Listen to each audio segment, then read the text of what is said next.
I mean, there's one woman who in fact was a mistress of Mountbatten, who I know used to see Prince Philip every Wednesday. There are members of the royal family who are very good sources to the papers, and they will leak stories, often against other members of the royal family, and this clearly happened during the marriage of Charles and Camilla.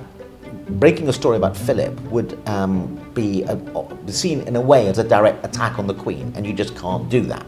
Yep. She is the national treasure above all national treasures. Let's talk about the Prince Philip allegation. Let's talk a bit about that. You allege that this man had an affair with Sarah's mother, and you allege he had other affairs as well. Talk us through that a little bit more. Well, I don't think, I mean, I clearly want to keep my material for my next book, but I mean, I don't think there's any doubt that Philip had lots and lots of affairs, and the Queen, it's mentioned in The Crown, for example, it's alluded to there. And there have been various books about Philip which have mentioned various names, have been thrown out. I mean, he's always denied it. I mean, his line was, my police protection officers were there, how could I? But, you know, Andrew's police protection officers were there, and he had plenty of opportunities to do things. And quite often the protection officers are not there. So, you know, there are various actresses, one called Helen Corday, who was a nightclub owner who he's supposed to have fathered 2 children with. Certainly the people I've interviewed all have stories of affairs. A lot of it was facilitated by a man called Felix Topolsky, who was an artist, and his apartment was used by Philip. So, you know, I'm trying to get chapter and verse. And the book is not just about his love affairs, it's about his life. But I think it's pretty clear that you know, there were rumours circulating and reports in papers. And, you know, there is this big gap between the two, in effect, the royal family, between Anne in 1950 and Andrew in 1960. And he goes away on a lot of these world cruises with his equerry Mike Parker, and, you know, they're on the Razzle. I mean, it's pretty well known that his last sort of girlfriend was Penny Mountbatten. I mean, she was one of the few people invited to his funeral, and that he was living with her at Wood Farm at the end of his life. So, I mean, no one really wanted to go there because, particularly while they were alive. But I think, you know, people are now prepared to talk about it. I mean, there's one woman who in fact was a mistress of Mountbatten, who I know used to see Prince Philip every Wednesday. So, I mean, there's plenty of evidence from reliable sources.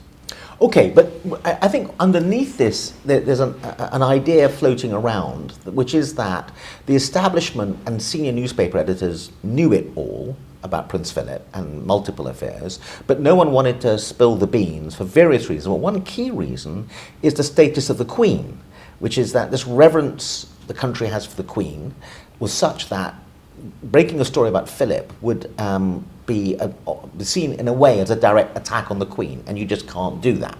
Yep. She is the national treasure above all national treasures. Is that what you're hinting at as why the story has gone unreported? There was an active collusion by the media and the establishment, really. Absolutely. I mean, you know, I've talked to lots of journalists, and they knew lots of stories, and they didn't report it for exactly that reason, to preserve the dignity of the monarchy. And that's why they're exempt, for example, from the Freedom of Information Act, why there's no parliamentary scrutiny, and why, you know, journalists keep off the subject.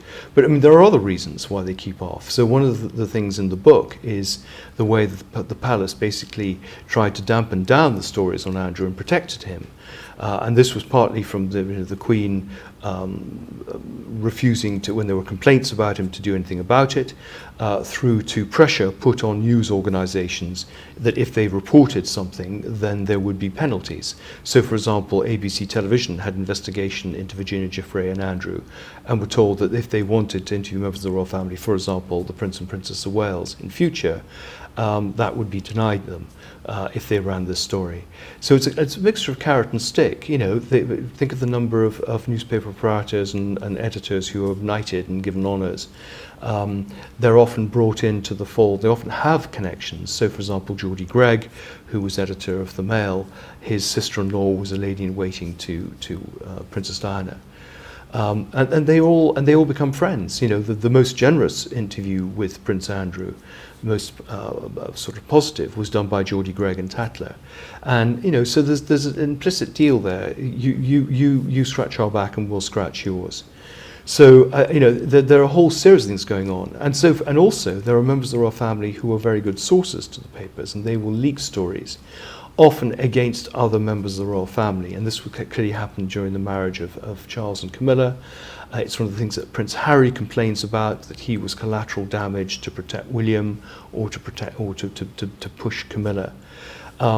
And I know with my principals that one of the principals there used to have a very strong relationship with a particular paper and leaked stuff, and that particular paper has not covered my book, for example. Piers Morgan is very friendly with Fergie. He has done a lot of coverage of the Epstein story, but he's done no coverage of my book. So there's a little network, and of course they try and build that network. So, for example, the press spokesman for the King is a man called Tobin Andre, who is a former male executive and journalist. And so they will get all their people in place in order to sort of control the narrative. And this is one of the themes of my books, that our history is being curated by rich and powerful people. And we're not getting the full story, either from records being destroyed or this sort of very cosy relationship. It's a sort of lobby system, and it's how the Royal Rota works. Again, what's interesting, when I have lunch with royal correspondents, they claim to know a lot of the stories that I've been writing about, but say that if they did so, they would be out of the Royal Rota and wouldn't be invited to cover events.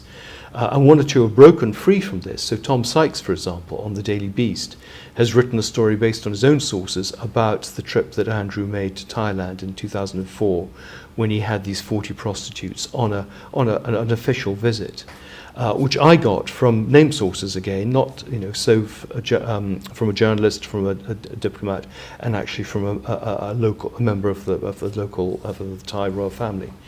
And I don't know who his sources were, but he has the same story.